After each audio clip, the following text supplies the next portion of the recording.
Howdy, I'm Dr. Robin Dabriner, Associate Professor here at Texas A&M. Myself and Dr. Kent Carter work on horses that present to us for a lameness or musculoskeletal injuries. So today we're going to go through how we diagnose where the pain is, how we know how severe it is, and then we're going to talk about treatment.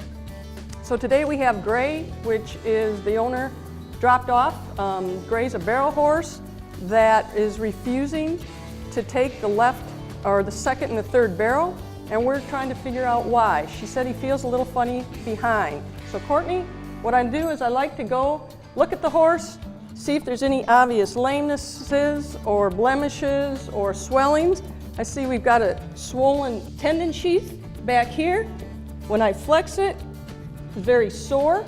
So on our standing musculoskeletal exam, 50% of the time we should figure out where the horse is going to be laying before we even watch it move. When you're looking at a horse for lameness, you can't look at all four legs at once. Divide the horse in half. Just look at the front feet, and first thing, see if he's got a head bob. If he does, the head goes down on the sound, the good leg, and up on the bad, because it hurts when he puts it down. If there's no head bob, look at the back legs. He's going to take a shorter step with the lame one and bigger step with the good one, because it's just like you and me limping, it hurts. Okay, David? And you always look at a lameness at a trot. They can be lame at the trot and sound at the canter when you ride them. What we do with the flexion test is we try to locate it to a lower on the leg or upper on the leg.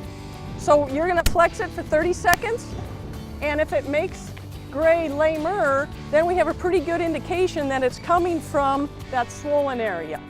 And sure enough, that made him a lot worse, or it made the lameness a lot obvious.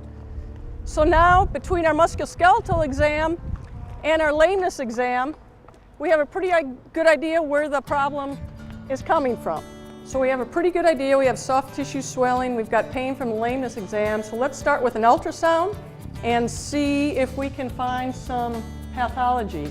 And you can see all this fibrin in it. And we're gonna, if we move over, can we get a picture of those tendons and see if there's any damage in them? Betsy, this horse last year actually ran into a barrel and knocked down its right hip. It had a little fragment, and since Gray is here for this new injury, we're just gonna recheck that fracture today. What we're looking at is this is a cross-sectional area of the tendon. So this is the opposite leg, nice and healthy. This is the damaged part of the tendon.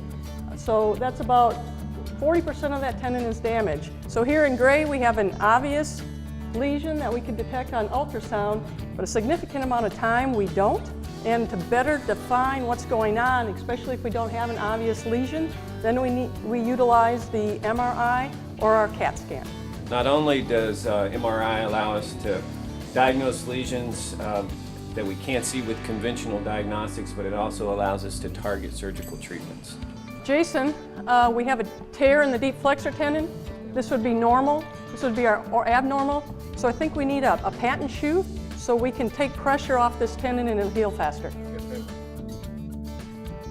Oftentimes the owner presents the horse not for lameness, but a change or a decrease in performance.